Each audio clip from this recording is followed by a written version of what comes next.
Let's talk about the ABCs of the NRA lawsuit just brought by New York AG Tish James, because justice matters.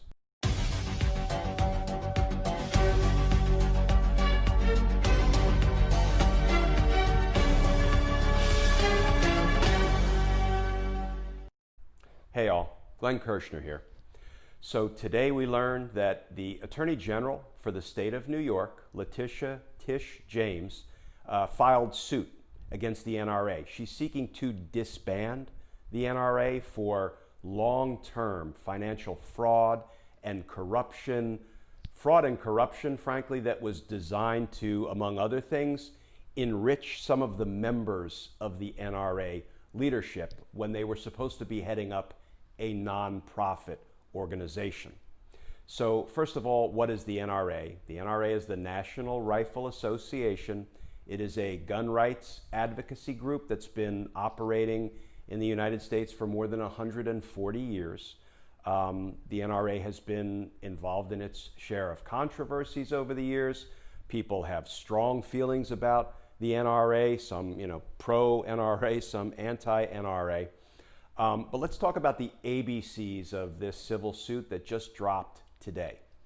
So first of all, it's a civil suit, right? No criminal charges have been brought against any member of the NRA leadership or the NRA organization yet. We'll talk more about that in a moment. So not only has AG James sued the NRA to disband it, to stop it from doing business as a nonprofit in the state of New York, but she also sued 4 members of the NRA's leadership. And those people are Wayne LaPierre, longtime CEO of the NRA, John Fraser, General Counsel, Woody Phillips, who's a former treasurer, and Joshua Powell, a former chief of staff of the NRA.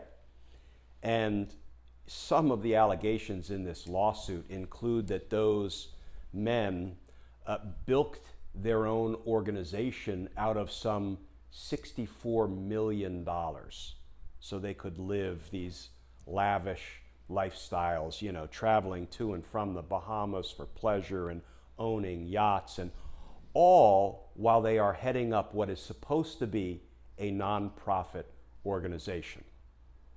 So you should also know that it was announced today simultaneously that the Attorney General for the District of Columbia, Karl Racine, also is suing an arm of the NRA in Washington, D.C. It's the NRA Foundation.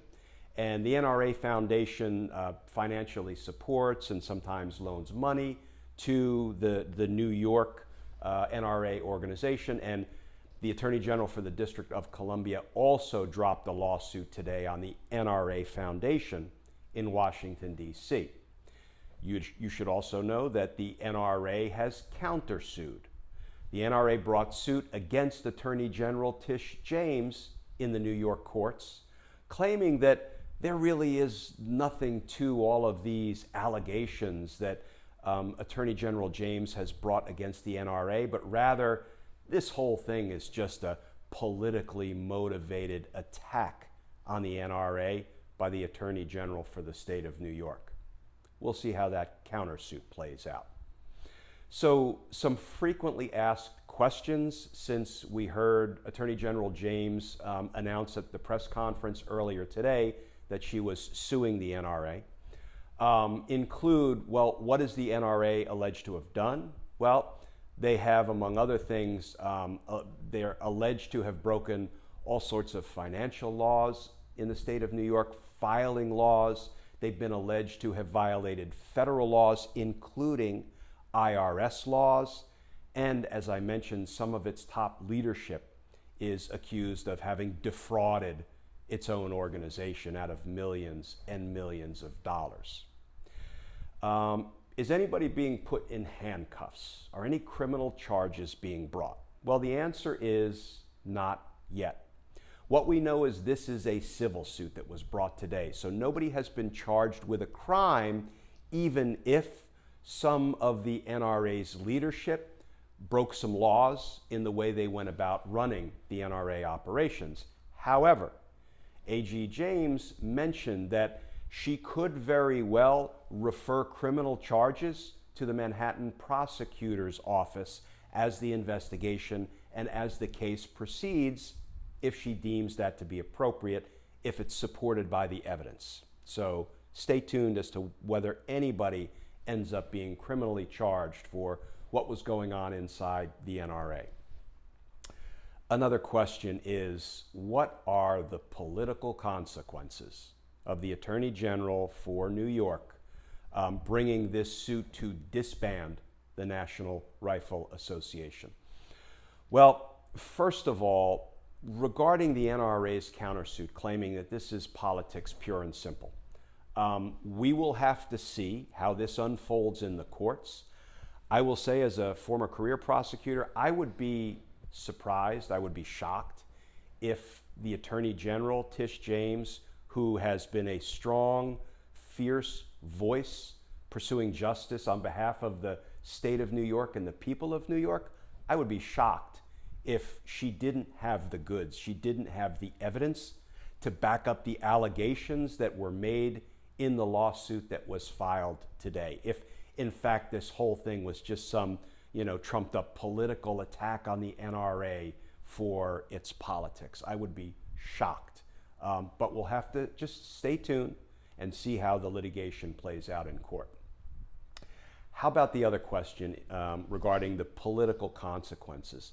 I've heard the question asked, well, won't this just inspire and enrage Donald Trump's base? Because, of course, the NRA is a big supporter of Donald Trump and Republican candidates generally. To which I respond, it might. It might inspire and enrage Donald Trump's supporters. Maybe it even drives more people to the polls in November who otherwise wouldn't have been sufficiently enraged or inspired to go to the polls and vote for their man, Donald Trump. But, I guess the way I see it, Donald Trump's supporters are always going to be in his corner, no matter what he does to the American people, no matter what laws he breaks, no matter what he does to his own supporters, who are worse off today than they were 4 years ago. So, if this inspires them, so be it. If this suit had not been brought, I'll bet they could have found other things to be enraged and inspired about that would have driven them to the polls. But the bottom line is, after investigating this case for, I think, well over a year, AG James said she believed that she had enough evidence that the time was right to bring this suit.